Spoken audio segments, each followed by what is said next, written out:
Yung mga ospital na talagang kapalmoks. Sinugod ho ng bitag at ng pau. Abay, nagmatigas, kinulong yung pasyente. Ano nangyari? Bibigay din pala. Sinampulan, mga boss. Ganito kami pag nagtrabaho. Hindi sa sinasabi namin, ginagamit namin, kumbaga, ganito kami makipagtrabaho sa PAO. Dahil ang Public Attorney's Office, ang siyang inimbita namin at pinasama namin para sabihan yung matigas na ulong ospital. Ako, Mario Josep, nagkasakit ka na, kinukulong ka pa, lalo kang mapapadali.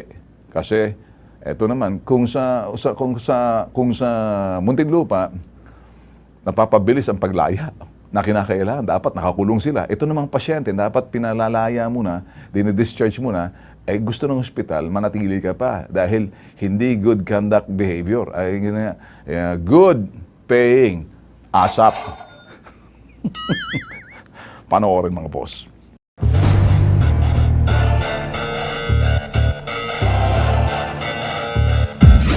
Senator po, tulungan niyo naman po ako. Isang buwan na po ako dito eh. Ay, hindi ka pinaalis kasi wala kang pambayad. Opo, gusto ko na po makauwi sa amin eh. Well, go ahead and take care of this business, after which we'll see exactly kung hanggang saan to.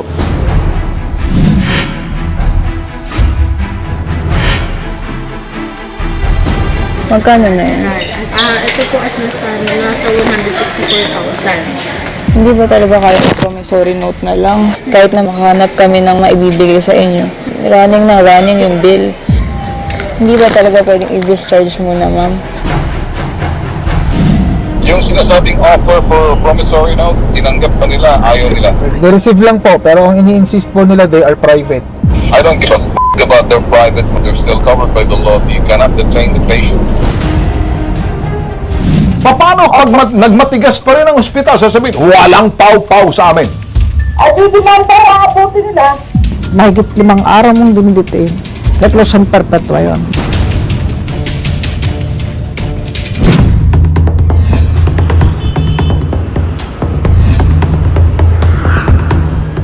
Anong hospital to?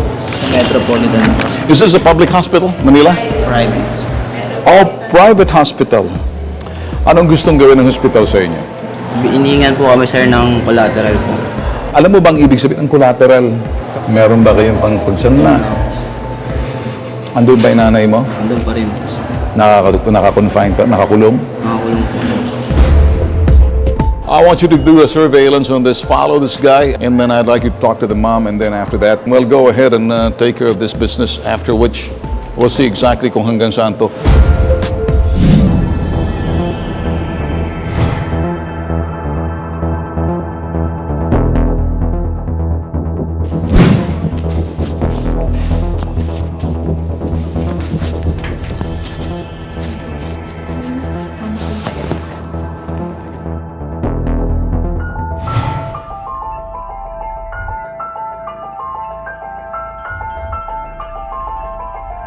Padala ko ng tao niyan para makita kung anong sitwasyon mo. Senator po, tulungan niyo naman po ako. Isang buwan na po ako dito eh. Ay, hindi ka pinaalis kasi wala kang pambayad. Opo, Ay, sige. Gagawa kami ng hakbang, ha? gusto ko na po makauwi sa amin eh.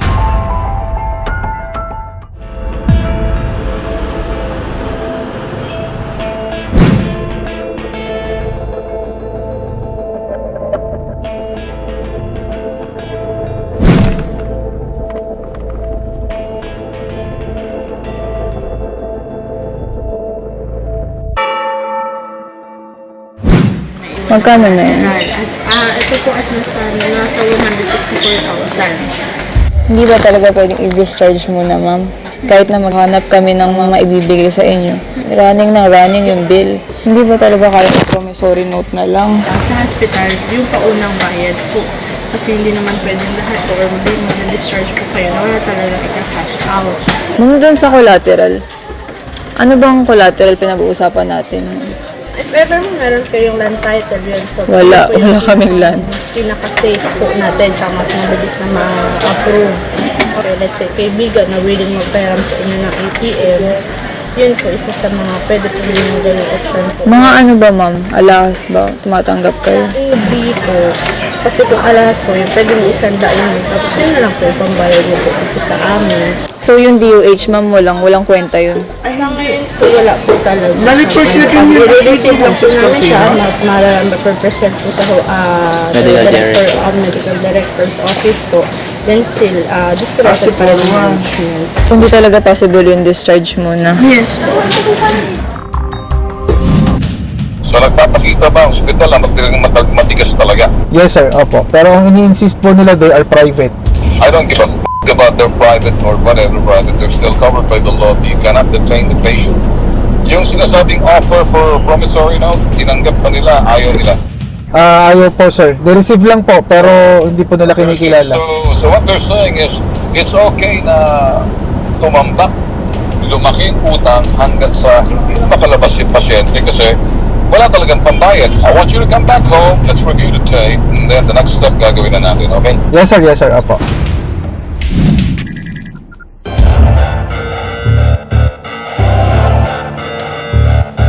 Kayo ho bilang Chief Public Attorney ng PAO, so anong hakbang na gagawin nyo? Idedepensa ho ngayon ang pobreng pasyente na kasalukuyan nakadetene or nakakonfine, hindi makakalabas hanggat walang collateral.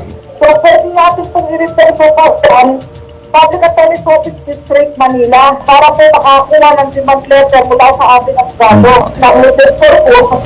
Attorney, may question, ano? Paano pag nagmatigas pa rin ang ospital, sasabihin, walang pau-pau sa amin? At didimanda ang abuti nila. Grabe ang penalty doon. Pag nangidnap o nag-detain, mahigit 5 araw mong dinidetain, reclusion perpetua yun. Kapag merong mga pasyente na dapat lalabas na, kinulang ng pambayad, ay palabasin, parang taxi yan, may metro yan eh. Mas malulugi ang ospital kung hindi nila pauuwiin yan. Kaya merong batas ngayon na mag-promissory note o magprenda.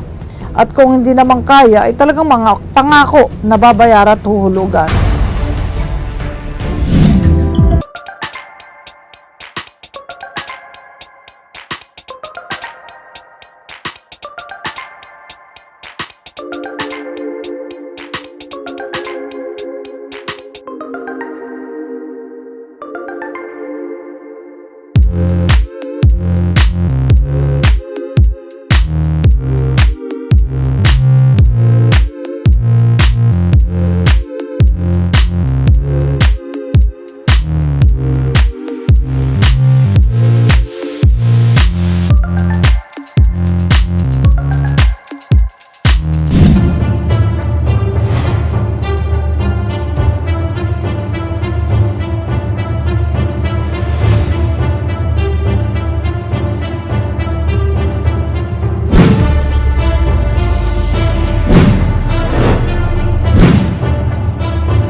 Yun lang, pinapunta rin. Pinapunta lang din kami ni Attorney Persida nga. Doon kung gusto din naman ng... Tabi mo lang muna kasi ng direct, Huwag mo lang muna. doon na. So, kung gusto din ng director na magpa-interview, okay lang din kami, sir, ha? Baka pwede nyo silang radyon after nung ano. Kung gusto lang po. Hindi naman po kami nagpupumilit. Excuse muna ha. Coordinate muna natin ha. Kababa na po ba? Okay lang yun, labas ka dun sa pinakalabas na dun sa highway.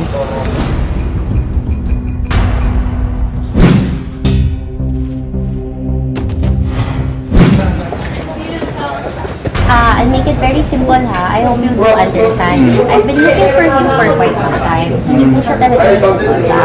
Now, the last time that he went here, I think it was 2 weeks ago or even more, alam ko po kasi kung magkano yung PhilHealth. So ngayon, hindi siya nagpakita. Yun yung problema ko. Ngayon lalabas siya, pupunta siya. Ngayon na siya ulit nagpakita. Sorry po kasi po, naasikaso pa rin po yung scholar ko kasi wala lang po talaga nagpapaaral sa akin. So ito po, wala pa pong PhilHealth to. Kaya nga, inaantay ko talaga eh. Tingnan niyo po, nagtatagal po kasi siya sa kwarto. Yeah, concern po namin. Actually, ma'am, ang hirap po kasi dito. Nag-reach out kami sa kanila, walang pumupunta. Ang nasa punta niya, yun pang instruction namin. Paano kayo nag-reach out? Ang punitahan na namin sa bahay. Aware ka ba nang hinahanap ko? Ma'am, Opo, kasi pumapasok po ako. Pero ikaw talaga ang nag-aasikaso. Opo, wala po kasi po, nakakarinig po ako ng hindi maganda sa pag... Eh syempre, ako po, bilang anak din po, nanay po, ako na lang po siguro yung pagla. Meron tayong testimony niyo, ma'am, meron yung testimony niya, which is marka kontra po. Hindi naman namin mabe-verify kung ano talaga yung nangyari. So, moving forward na siguro tayo para din hindi na rin tumagal. pero how much po ang kailangan niya i-send? I'm giving him at least 50% kung kaya niya. Pero to be candid, I don't think he could pay 50%. Ma'am, is it possible na kung ngayon natin i-process? Hindi po eh. If you want, tomorrow morning.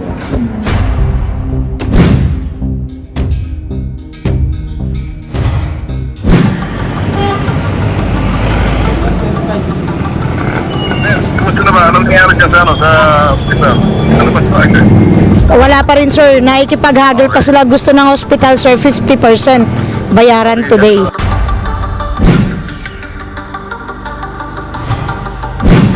Ganito po, na-computan na po kayo. So, ang remaining po is 151. So, ang tanong ko po is how much po ang kaya po i-settle sa ngayon? Ang cash on hand lang talaga niya to be frank about it, ay 10K lang. Okay. Plus, meron kang yung scholarship mo, meron kang 10,000 per quarter. Per quarter.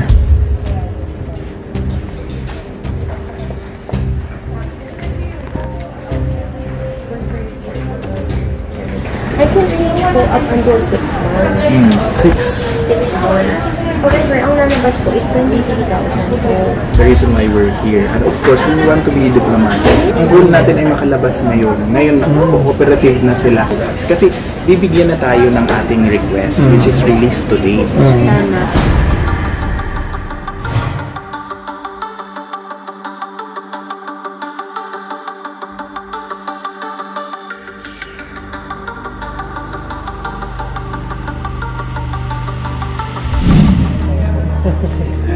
Konti na lang po.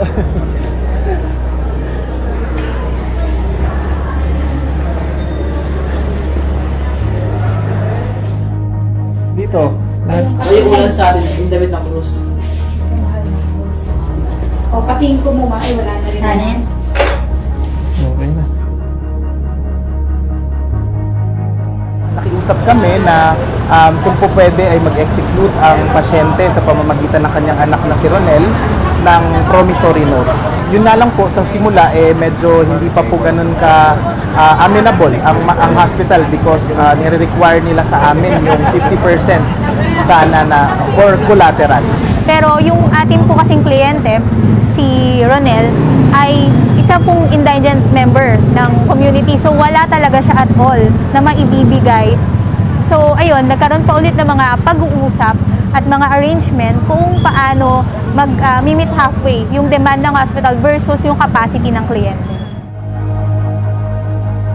Tinulungan kayo ng Public Attorney's Office, ng BITAG at ng iba pang mga sangay ng gobyerno para malampasan itong pinagdadaanan nyo ngayon. Pero dapat din po natin tandaan na ang hospital, business din yan. Kailangan din nila ng pera para magpatuloy ng mga panggamot na mga katulad natin may sakit. So yung obligasyon lang po natin na bayaran sila, huwag natin kakalimutan. So, Okay, Nay. Thank you po. Maraming salamat.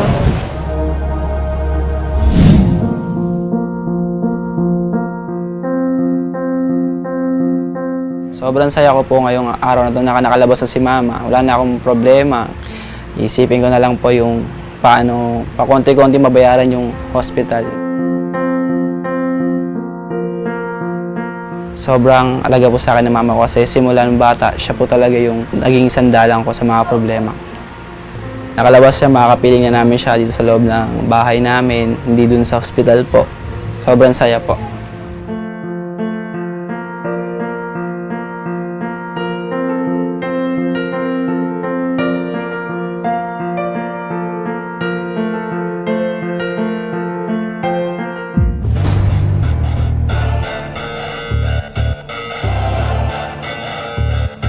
Yan ang totoong anak, tunay na anak. Hindi ka pareho ng mga anak na soil. Buhay pang magulang, abay, kung ano nang pinagagawa. Sa panahon ho ngayon, mahirap talaga magkasakit. Ano? Kaya pagkatapos, kung minsan mapapadpad ka sa mga pribadong hospital dahil yung pinakamalapit So ngayon, hindi naman kasalanan ng ibang mga pasyente na kuminsan parang sinasabi, ba't kasi pumunta ka pa sa mga ospital na ganyan? Meron namang ganitong ospital na pwedeng puntahan. Meron namang ganyan. Kami mga bossing, wala ho kaming pakialam sa larangan ho ng mga politika kung ano-anong pinagagawa ng iba dyan. Kami sa bitag trabaho lang, hindi kami taong gobyerno, wala kaming pakialam sa mga, kumbaga, ginagawa sa loob ng pamahalaan kasi bilang pribado, ang public service ho namin walang halong politika. So marami nagtatanong kung saan daw yun, bakit dinala dyan. Sa amin ho kasi, pribado man o pampubliko, kapag inipit nyo yan, abay delikado. Talagang dyan kami pupunta.